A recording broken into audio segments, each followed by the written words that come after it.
Hello friend, welcome to my channel. आइए friends, आज मैं आप लोगों के लिए ये बचे हुए कुछ छोटे छोटे टुकड़ों में से बहुत ही ब्यूटीफुल 4 ईयर बेबी की पैंट की कटिंग एवं स्टिचिंग सिखाऊंगी। ये पॉकेट वाली पैंट बनाऊंगी फ्रेंड्स।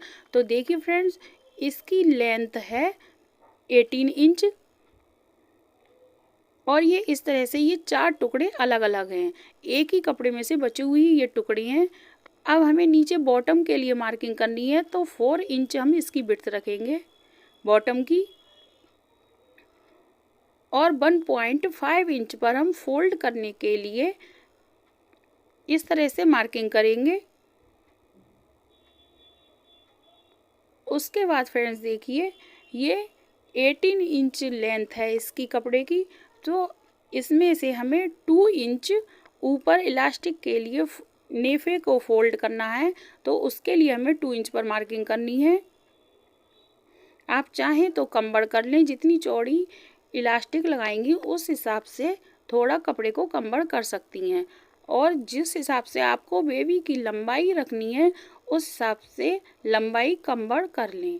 अब फ्रेंड्स देखिए, 8 इंच पर हमें आसन की मार्किंग करनी है। 2 इंच जब हम कपड़े को फोल्ड कर देंगे तो 6 इंच तैयार आसन रहेगा।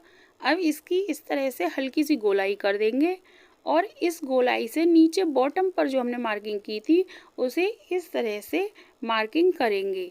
फ्रेंड्स, हमें बिल्कुल इसके बराबर ही कपड़े को कट करना है, केवल आपको मैं इसकी मार्किंग करके दिखा रही हूँ। देखिए, इस तरह से हमें इसकी स्टिचिंग करनी है, हल्की सी गोलाई देते हुए आसन की तरफ।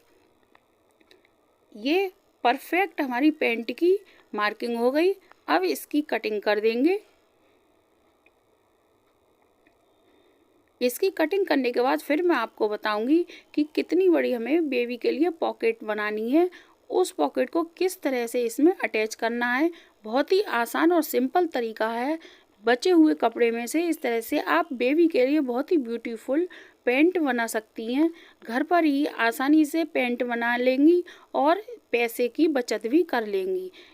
छोटे छोटे बच्चों के लिए कपड़े काफ़ी चाहिए होते हैं, तो इसलिए हम इस तरह से पैंट बना सकते हैं। अब हमने एक कपड़ा लिया है, 12 इंच इसकी लेंथ ली है और 5 इंच विड्थ। अब इसे आधा इंच छोड़ते हुए कपड़े को नीचे की तरफ स्टिचिंग करके तैयार कर लेंगे। और ये 4 कपड़ों में से 2 कपड़े हम लेंगे, 2 कपड़े एक साइड में रख देंगे, क्योंकि हमें केवल एक साइड में ही पॉकेट लगानी है। आप चाहें तो दोनों साइड में पॉकेट लगा लें। अब देखिए फ्रेंड्स, ये 2 इंच पर हमें इस तरह से मार्किंग करनी है और जो हमने थैली तैयार की थी उसे इस तरह से रखकर मार्किंग कर लेंगे। और फिर एक कपड़े को थैली के पकड़ेंगे और एक पैंट के कपड़े को इस तरह से पकड़कर स्टिचिंग कर लेंगे। फिर दूसरे कपड़े को इस तरह से पकड़ेंगे और दूसरी साइड की थैली के कपड़े को पकड़कर स्टिचिंग कर लेंगे। तो देखिए फ्रेंड्स, ये इस तरह से हमने पॉकेट की स्टिचिंग कर ली। उसके बाद ये ऊपर की साइड में स्टिचिंग की, फिर नीचे की साइड में। अब ये हमारी इस तरह से पॉकेट बनकर तैयार हो गई। देखिए फ्रेंड, ये हमारी बहुत ही सिंपल तरीका है। अब इसे ऊपर हल्की हल्की स्टिचिंग कर लेंगे बिल्कुल किनारे पर, तो हमारी पॉकेट बहुत ही ब्यूटीफुल लगेगी। फिर दूसरे जो 2 कपड़े थे उसे भी हमने स्टिच कर लिया। अब इन दोनों कपड़ों को इस तरह से रखेंगे और फिर ये गोलाई में इस तरह से आसन की स्टिचिंग कर लेंगे। फिर देखिए फ्रेंड, जो 1.5 इंच हमने नीचे बॉटम के लिए कपड़ा छोड़ा था उसकी स्टिचिंग कर ली, फिर आसन की कर ली और ऊपर नेफे को भी फोल्ड कर लिया और हल्का सा हमने नेफे को खुला हुआ छोड़ा है, जिससे हम इलास्टिक आसानी से इसमें डाल सकें। अब आपको ये पैंट सीधी करके दिखा रही हूँ फ्रेंड्स, कितनी ब्यूटीफुल हमारी पैंट बनकर तैयार हुई है। अब हमें ये एक इलास्टिक लेनी है, 12 इंच इसकी लेंथ है। अब हमें इसे इसमें इस तरह से डाल लेना है। उसके बाद फ्रेंड्स, जब इसे हम डाल लेंगे तो दोनों इलास्टिक के किनारों को इस तरह से पकड़ेंगे और फिर कम से कम 3-4 बार स्टिचिंग कर लेंगे, जिससे हमारी इलास्टिक मजबूती से अटैच हो जाए।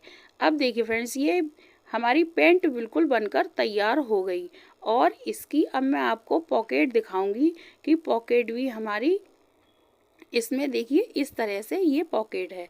आपका बेबी बहुत ही खुश हो जाएगा और आप इसे आसानी से घर पर बना सकती हैं। तो आपको अगर ये आइडिया अच्छा लगा हो तो लाइक करें, शेयर करें और सब्सक्राइब